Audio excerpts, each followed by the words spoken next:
Aloha, everybody, and welcome to Challenge Accepted. I'm Thomas. I'm here with Frank. Hey, everybody.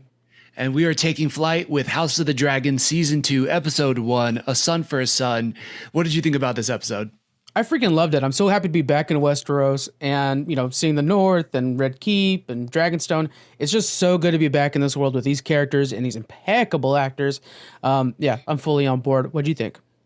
Oh, yeah. I loved it. It kind of had like a slow burn for me.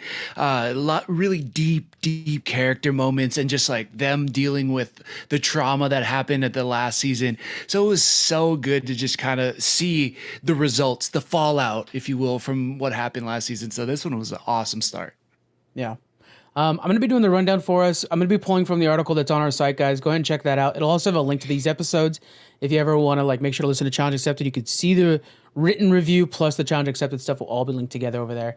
And I'm not going to lie, this is the most thick ass article I've written and literally has a table of contents at the beginning of it. So just keep in mind, you might have to poke around. Dang, you are your own, what is it, J.R. Martin? George R.R. Martin. You killed me a little bit doing that. I'm just going to throw that out there. I was thinking J.R. Tolkien, but I know you did. Yeah. I combined it with the, yeah. So, all right. Here we go, guys. Hopefully you're ready. Here we go. We start off in Winterfell, which is so beautiful to see again. Jacaerys is up there to try to rally the support from Cragen Stark, who's the current main Stark. We also learn about some of the Stark history and how they work with the Wall. Jacaerys is trying to convince the Starks to join their side, and generally that's the idea. Starks are going to join the side. They're going to send some of their older men down there. While up there, Jacaerys learns about the death of Luke, his younger brother, at the hands of Aemon. He's distraught and he's upset. Of course, he's going to return home. We return over to King's Landing. We see that Alicent Hightower, she's trying to navigate this complex situation of both politics and being a mother. And she's also now sleeping around with Kristen Cole, which shows that she's a hypocrite. And Kristen is as well. She's not supposed to be sleeping with the Kingsguard, and the Kingsguard is not supposed to be sleeping at all. So just keep that in mind with others.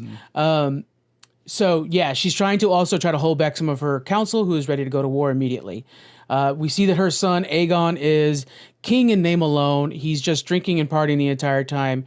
Aemon, meanwhile, her other son, is planning for war and also kind of feels bad about killing his cousin and friend, to be honest with you. Otto Hightower is trying to keep Aemon more aggressive tendencies back and trying to show him that we're better off being slow and expanding our empire from that way. Over on the black side, Rhaenyra, completely devastated by Lucerys' death, is looking for the remains of her son's body. Holy cow. Waiting 30 seconds. Yeah, not much time. She does find some remnants with the cloak while she's riding around on Syrax, and then comes home and wants Aemon's head. And then we go over to, then it all ends off with the blood and cheese situation. Daemon, who's been wanting to go full on, be able to attack and burn down King's Landing, takes matters into his own hands and hires two assassins to go into the night and try to kill Aemon. They don't find Aemon, but they take the next best thing, one of Aegon's kids, his son. That's it. Nice. Yeah. Whoa, where do we start?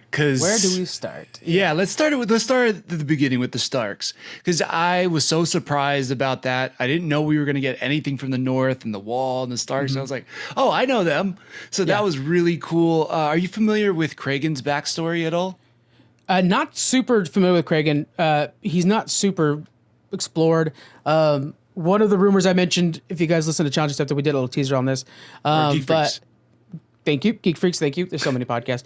One of my favorite things about this time is that there's a big rumor that Jacaerys' dragon laid eggs in Winterfell into the crypts. Because Winterfell has heated walls, there's hot water that runs through the walls of Winterfell, which is why they're able to survive in the North. It's a really good place for dragon eggs. I didn't know that about the heated water through the walls. That's pretty sick. That's awesome. So even during the darkest nights, Winterfell is a safe place for everybody to come into because it has heated walls.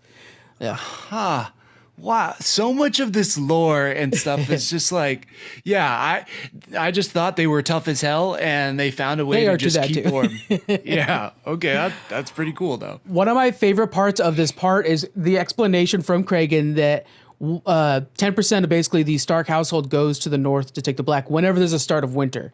And he mentions later on to Jacaerys that we're here to protect from death, not just the weather and wildlings, which shows that at this time, the Starks are still a little bit more, maybe not more now, it's just this version of Starks are. What would be the term? Skeptical or whatever of the magical side of things, Yeah, they have like this faith beyond themselves, like almost more into this faith, which is something that we see in today's humanity, where there's people who believe more in magical and faith-based things, some people that believe all in science. And in Game of Thrones, there's a very big divide. It's even more prominent. And here it kind of shows that like the Starks that are in charge actually are on the faith side more than there was with Ned, who didn't necessarily, like, he was just traditional, not necessarily faith-based. And so it was cool. And the reason they do that, of course, is because the wall is manned by prisoners, essentially. So you'll get all kinds of ilk, the worst of the worst. If you don't add to it with actually well-trained soldiers, then eventually it'll be dilapidated and useless, the black. So if they keep adding 10% of the Starks, which are some of the best well-trained people in the world, up there, then it keeps those forces strong, knowing that winter is coming. And yeah. And Kraken, by the way, real quick, is wielding ice, which is really cool to see. Ice is the Ned Stark sword that was eventually melted down into 2 pieces for the Lannisters. But to see Ice Hull on his back was like, yeah, baby. That's cool. Oh, that's pretty cool. Yeah. Yeah, that makes a ton of sense, because you're right. When we see in Game of Thrones, it is a lot of prisoners that got thrown up there. But how do you keep them all in rank? Then you have some of the people from the Stark family or from that Stark people to kind of keep everybody in line. It was awesome. And also their belief that, we serve something greater. Whatever's happening down the South in King's Landing, that's your business. Like, we have a higher calling, and we're protecting from, and then he says death. Like, that was just, that was epic. Such a line. Such a good line. And it just shows like how kind of noble the Starks were. Like, granted, the White Walkers never came and all that was BS. Then they would just be crazy. But knowing what comes in Game of Thrones, that there is White Walkers, they're totally devoting themselves to something beyond just name and power and all that stuff. So that was really cool callback. And it was cool to see how the Targaryens kind of still needed the Starks even at this time, 200 years in the past or whatever it is. Their relationship is one of my favorites in the entire ethos, is because Aegon went conquering everybody, and the Starks bent the knee. And at the time, that was controversial. Even today, as you could tell from Kragan, is like, well, you didn't bring your dragon to threaten me. So even now, it's still controversial. Like, if you didn't bring dragons to kill us, we could fend off you Targaryens pretty easily, and they could. Yeah. But I like how the idea of like the Targaryens respected the Starks so much that they let them keep their gods. They didn't try to convert them to the 7. They have the old gods. No other nation has that, and something like that. It's like kind of like. Just it reminds me, like, if we're going back to like X-Men or something like that, it's like the Murlocs. They're like, yeah, we're not going to try to make them X-Men. We're not going to try to make them Brotherhood. They're their own little faction, and we respect the hell out of that. That's cool. Yeah, leave them be, because they're trying to take over them or whatever is just not going to help us in any way or convert them. It will make things worse. Yeah, just let them do their thing. Yeah. Right. We then get to like Lord Corlys, and his ship is getting like redone. There's a blockade that's up there, and he's trying to set up the blockade so that shipments can't go to King's Landing. Yes. We run into one of the crew members, Alan. I love just seeing how they redo the ships, and for having limited technology, the way they're able to create this situation so that they can repair the ships, scrape off the barnacles, wash off the blood. Really cool. Can you kind of fill us in on like what's going on with Lord Corlys in this situation? He lost his heir, and it was a bastard heir at that. But he was like, look, I'm going to do whatever I can, even if it's just my name going forward, and a Valyrian is still sitting on there. That's the main thing. Valerion, his family name. But by the way, Alan, who pulled him out of the waters there, who presumably saved him and his brother Adam will become more important in the story later on. So you're like, oh, that's a cool character. I want to learn more about him. They're coming up again. So don't worry about that. If you watch the trailer, like the upcoming episodes, you see his brother in there. It has to be his brother, I'm guessing, because like it's very much Alan talking to somebody, and it's very much like a scene about them. So you can tell like something's coming up. They're going to be important. Right. And Corlys is just the Sea Snake is just trying to redo his forces and strengthen himself, and trying to find a new legacy to leave behind. And he's not fully on board with this war, but he already started it. He already joined it. And his wife is fully on board. So it's complicated, and he's trying to find the well-being of his daughters, one who just lost her husband, a presumed husband, and the other one. So it's complicated for him right now, and he's just not the man he used to be too. He's like not a young guy anymore, so he sees the end coming soon. Right. And trying to find that heir is such a big part of his job. Yeah, he's using the cane now. It's very much he looks kind of knocked off the top, if you will. He's very much kind of I agree with you. In this, he's still trying to be that leader, but he's like, what do I do now? And we see in season 1 his son basically fakes his death, right, and escapes with his lover. And he still very much thinks his son is dead, and he gets that knife from Alan. We were able to recover this. Well, I forgot, what was that knife about? Did it have something to do with his son? It was a gift to his new heir, but the heir's gone. So the knife is not only a reminder that his grandson's dead, but it's also a reminder that he has no heir anymore. So it's kind of just doubly bad. It's a stick in the reminder. By the way, in the books, his son is dead. Like, because the books are told through essentially the priest and some like gossipy whore people and stuff.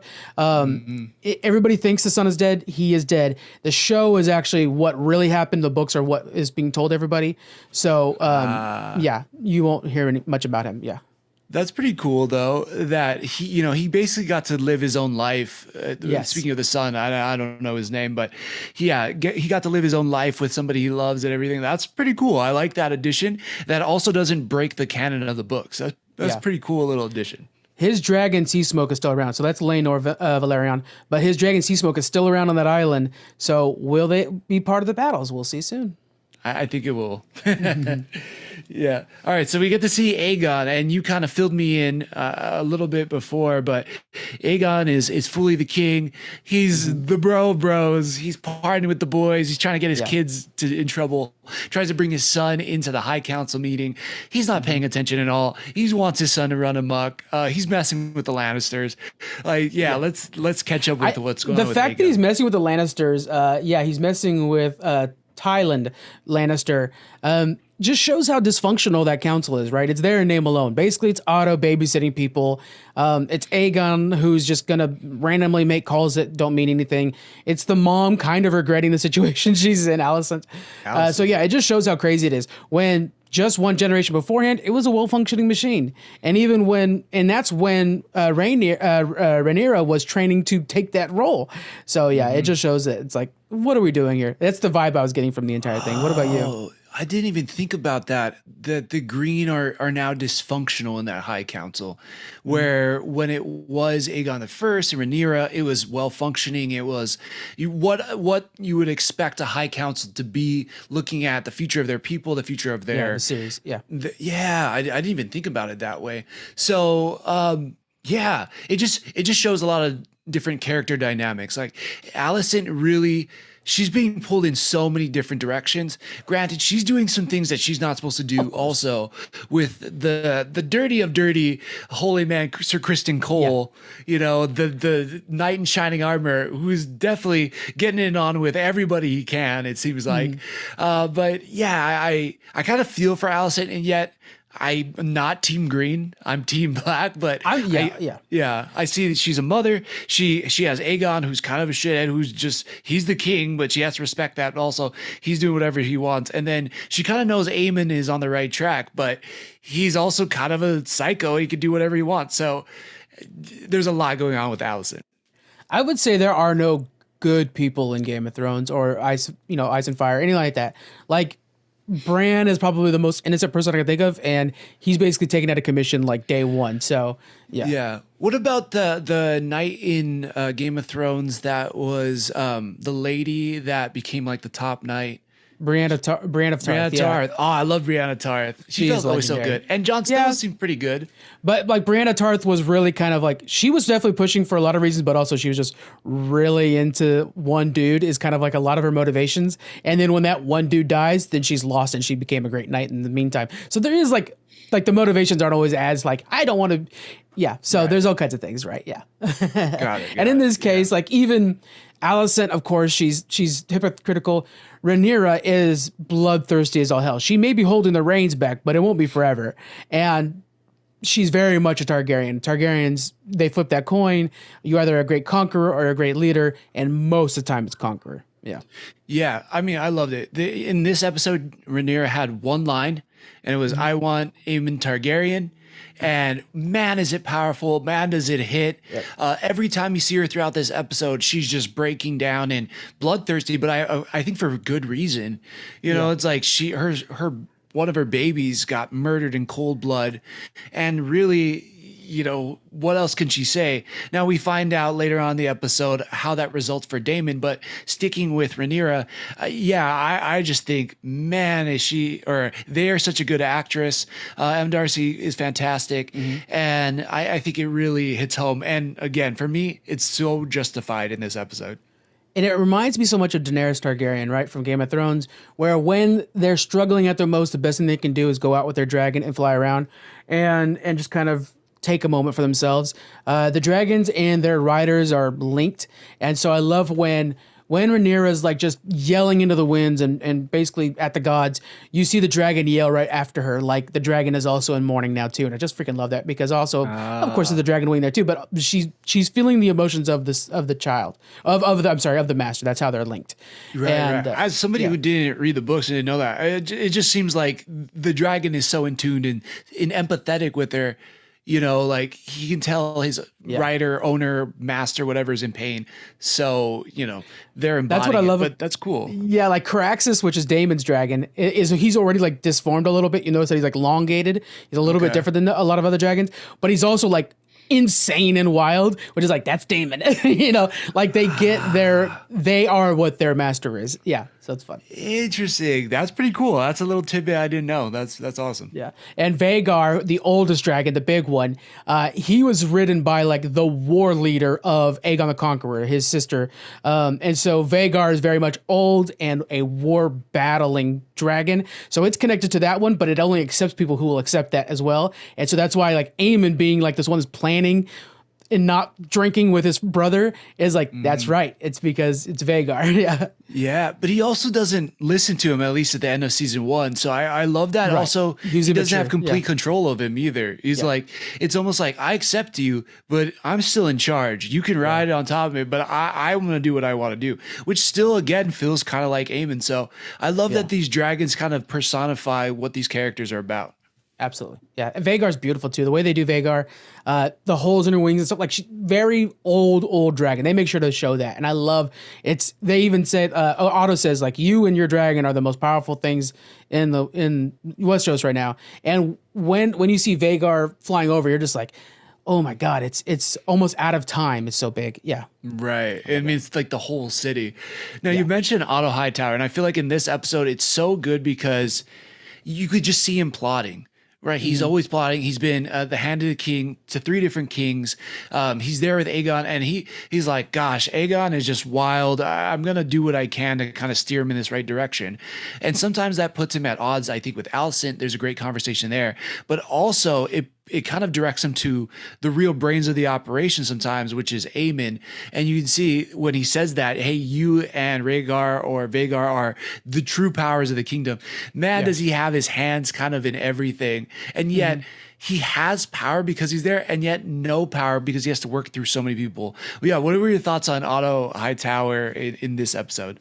To me, he's kind of like the second-rate Littlefinger in a way. Same thing with Lyris is the same thing. Right, yeah. But I do really respect the way that he's kind of buttering up Aemon, because I think personally he wants Aemon to be in charge. He doesn't want Aegon. Aegon's uncontrollable. He's reckless. Aemon is focused and can be led to a dynasty that will lead the Hightower name somewhere good. So, Otto, I hate him in so many ways, but also he's a very well-written character and well portrayed. All these actors are killing it. Yeah. Yeah. I agree. Are you ready to talk about Helena? Because that's kind of where this is going to end up. Yes. Yeah, let's talk about it. And then can we go into the blood and cheese? Because they made such a big deal about it at the end of the episode. They're like, people have been wanting to see this. And I was like, I don't even know what this means. So yes, let's please talk about Helena. Helena has the dreamer ability, which is a Targaryen ability where they're able to have prophetic dreams and see the future. Famously, the first like real famous dreamer told the Valyrians like, hey, you need to leave Valyria, or told Targaryens, you need to leave Valyria because there's something coming. And then as soon as the Targaryens left, the entire city was destroyed and Targaryens would have died with it. That's where they go to, what is it, Dragonstone? Dragonstone. I remember hearing something about the past, and it's like all the Targaryens went to Dragonstone, and from there, they blossom, and their original place got destroyed. Yeah, And I it was believe her name because was of this- Daenerys the Dream or something like that. It was along those lines because the Targaryens only use like 5 names and change how they're spelled. Yeah, that's true. Yeah. Yeah, totally. A lot of A's and E's. And then Aegon, according to the show, again, this is something that the books didn't say, but the show is actually canon and the books are just suggestions. It's just so unique in this entire franchise. Aegon also had prophetic dreams, and he's the one that said, eventually the White Walkers are coming. We need to prepare for them. And that's the reason that Targaryens have to be in charge, because they have the dragons to fight White Walkers. And so Helena has the dreamer ability. And so we saw earlier what she said, the beast under the boards. And that's when Rhaenys dragon comes up from underneath and attacks everybody in the dragon pit in the first season. Oh, yeah. I remember that. Okay. And in this one, she says, I'm worried about the rats. And of course, that's the rat catcher coming later on with blood and cheese. The post show where they show the development, I really like how they mentioned that she scribbles on the walls like her dreams, and all over the walls are different things that are like her dreams, and she kind of looks like she's crazy. She's not crazy. She's just seeing in multiple places at once. Like she's Doctor Strange amongst these people. Yeah. That makes sense. Cause for me, it's like, not like, oh, she's crazy, like they should leave her, but like she just seemed off. Right. And it seemed like now we would have all these diagnoses for it and stuff out of mental health and all these things. Course. But like, and not in a, like, I hate her kind of way, but you're like, okay, yeah, she's a little off. Like something's weird about her character. And to me, it made sense why when Aegon comes in and he's looking for his son, he's like, where's the boy? And she's like, he's away, whatever, and he's like, okay, but just tell me where she is or where he is. And so, again, she just was like this character where I realized I'm like, okay, we're going to find out more about her. And this is one of the first episodes where I feel like she sees true emotion, but it gets to, the blood and cheese part. And then obviously I think, again, this is where I felt the most sympathy for her. And yet she still feels distant because maybe she's already experienced it.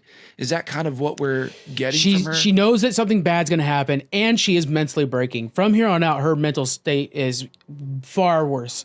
And, so yeah, she's having to basically confirm, like, that's the boy, that's the heir, the other one's the daughter, don't worry about her, because they're twins, and they look exactly the same. That's why when Aegon comes in, like, where's the boy, and he's like checking his daughter, and he's like, that's not the right one, because they're so identical. Even he can't tell them apart, so that makes so much sense. Yeah, which is something that's carried, all twins in Game of Thrones have that, even the Lannisters before this, and then Jaime and Cersei, it's the same thing later on, where, like, they joke around, like, we're identical, it's because it's showing that gender is something that we're just giving them. And if it wasn't for gender, like they would have the same path. That's kind of a theme in one of the themes in Game of Thrones.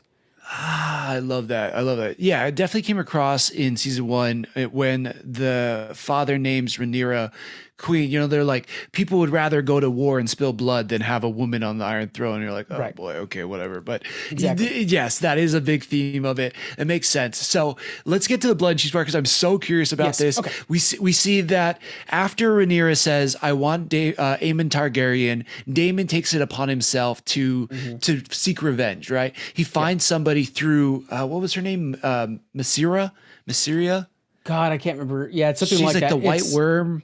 Yeah, the White Worm. Yeah. Right. And she's got her hands in everything. She kind of has her own little birds kind of throughout. The network. Mm-hmm. Yeah, the network and stuff. So he goes through that path. He finds somebody in the city. That then leads him to the rat catcher. And this is where the whole blood and cheese story kicks off. So can you kind of tell us what we get in the show and then how that changes from the book?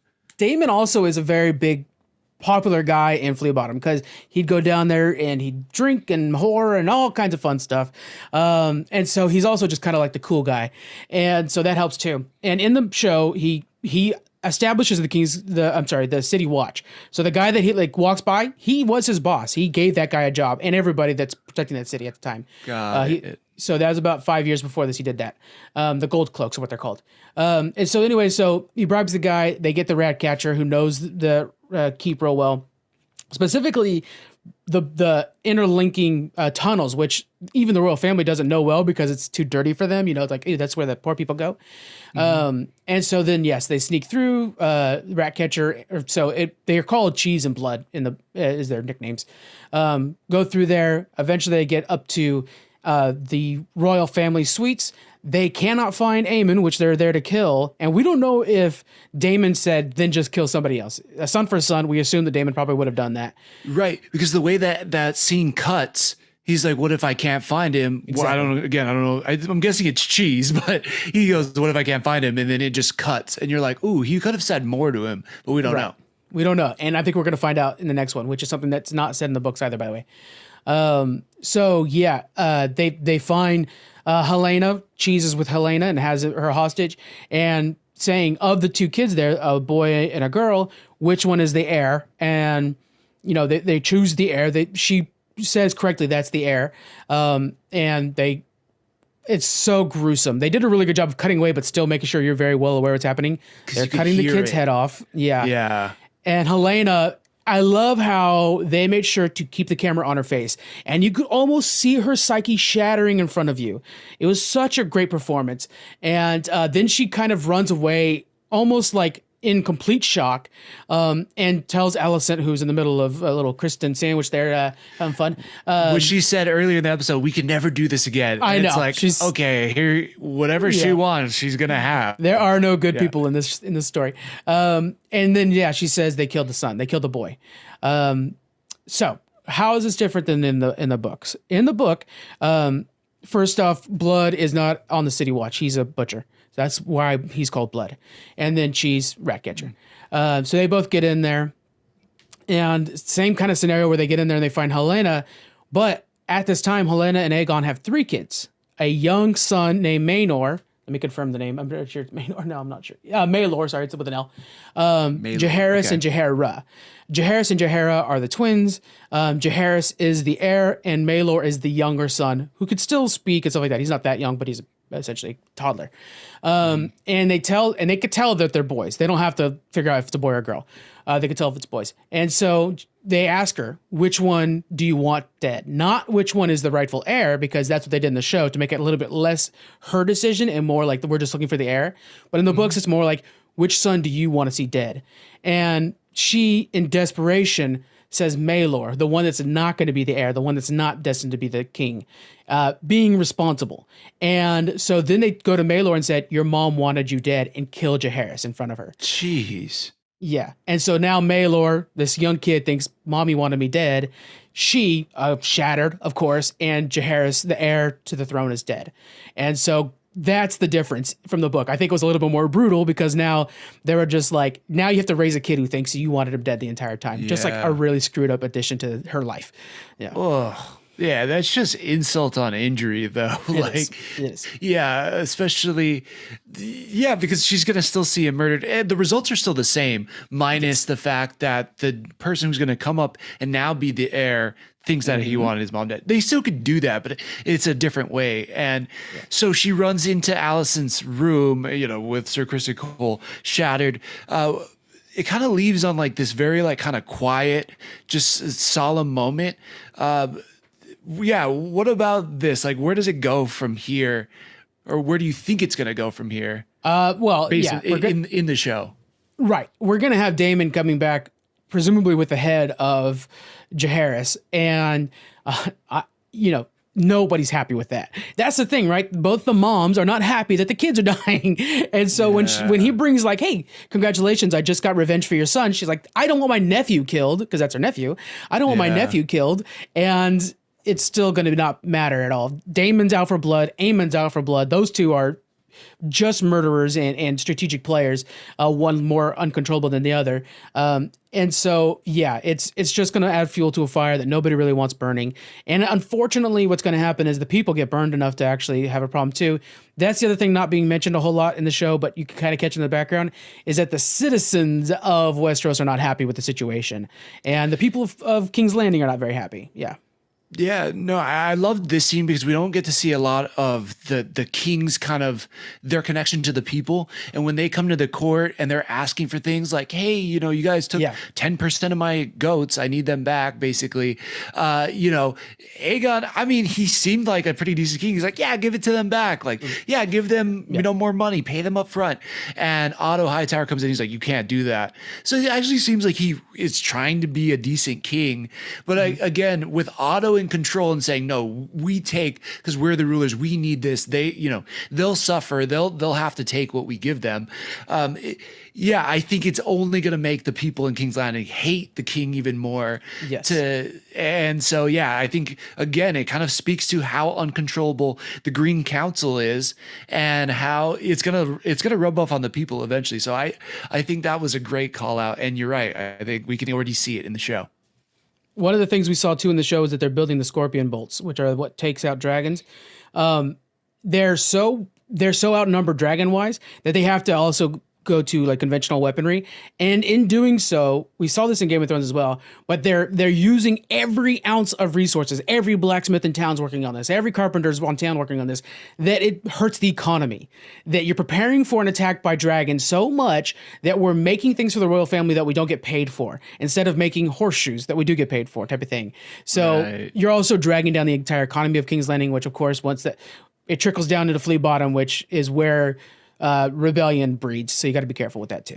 Yeah. Got it.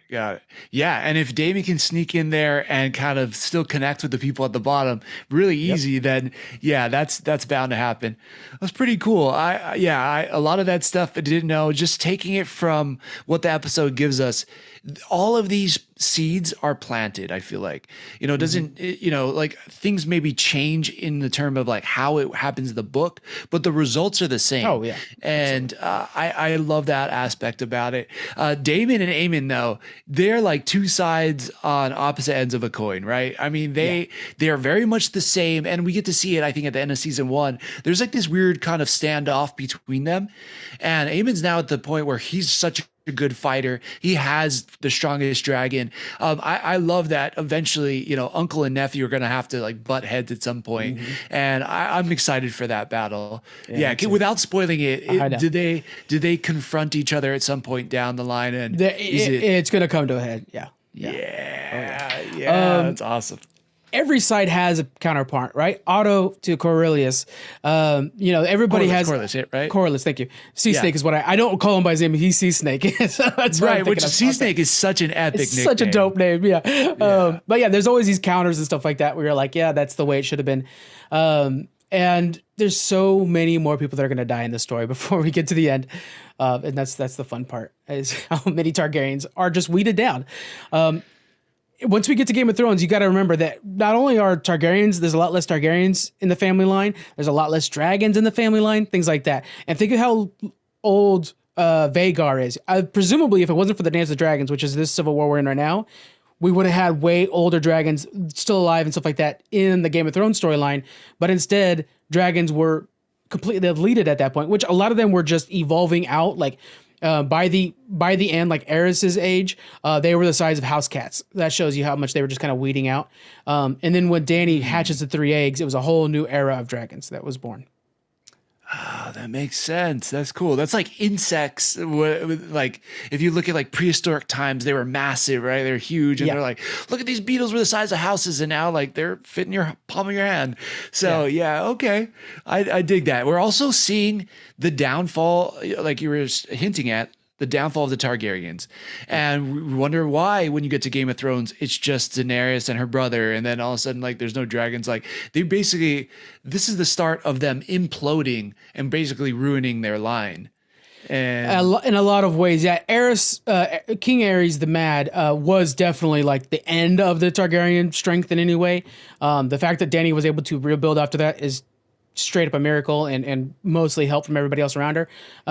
But yeah, the fact that she was Mad King Aerys is the line of inbreeding that comes from these times where it was like, you're not gonna have any outside DNA, you're gonna get some messed up kids. And one of them was, there's so many stories. I don't want to geek out too hard, guys. There are so many cool stories about Mad King Aerys, about how insane he is, and what he did to the Starks, and why Ned was very willing to pick up a sword against him. That it's pretty interesting. Yeah. Pretty cool. Yeah, I think this was a fantastic start. Definitely just a lot of, again, good character moments. It kind of ended a little bit abruptly for me. And I didn't know that the Blood and Cheese story was as big as it was till the after show part. where the director or the showrunner, whatever his name is, something Corlin, was like, "Oh man, people have been waiting for this story," and I was like, "Really?" So it didn't necessarily hit as hard for me when I was watching it because I didn't know that it was such a big deal, and I was also like, "Oh wow, they're really giving a lot of time to these side characters."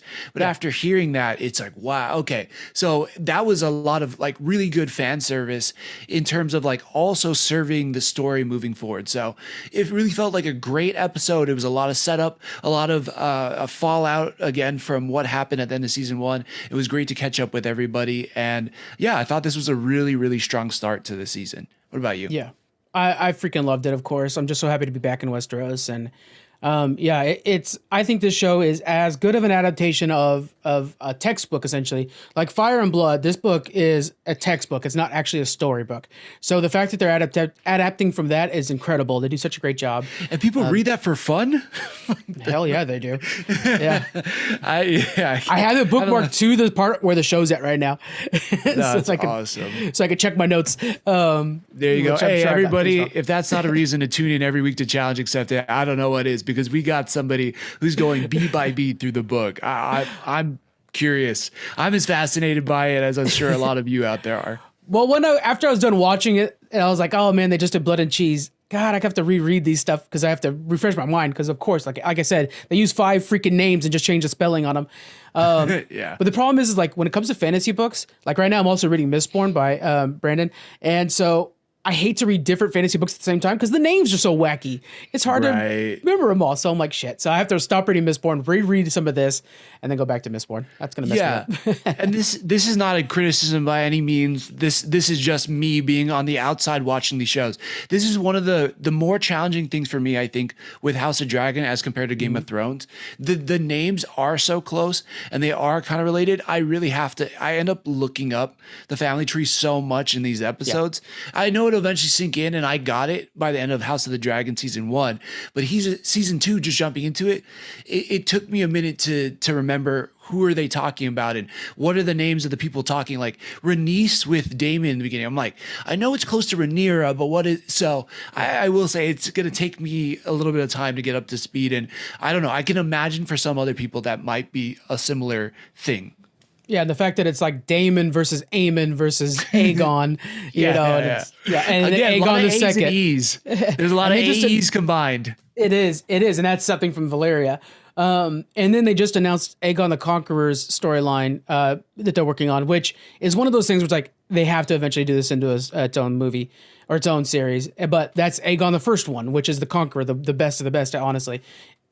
Yeah, I'm not going to geek out any further, but yeah, it is pretty amazing that they're going to be expanding this family tree even more.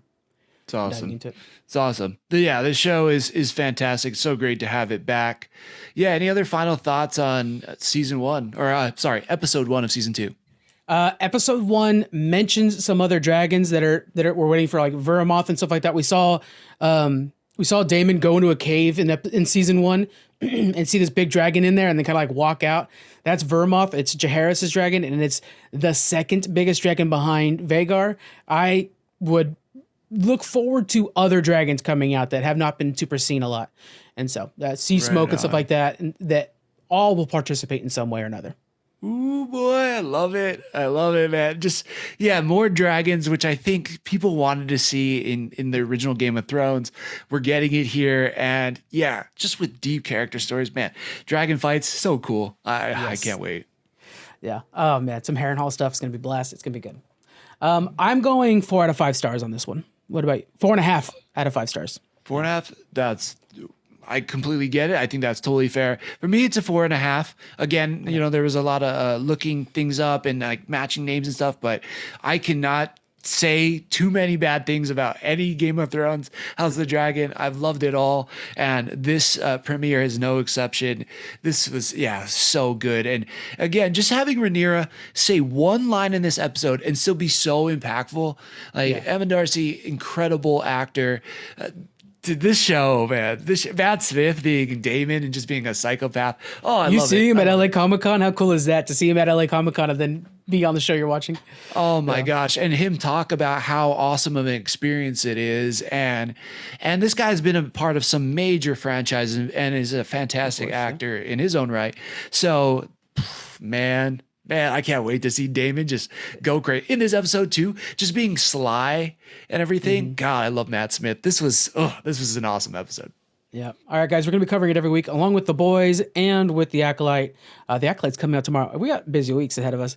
Very busy. So join us, guys. By the way, I'm going to pin to the top of Threads the family tree for House of the Dragon, so you guys can follow along with us as we're saying multiple random names. Thank you, because I could use that. So that'll be there, guys. Again, thank you for joining us, and we'll see you guys next time. Bye. Aloha.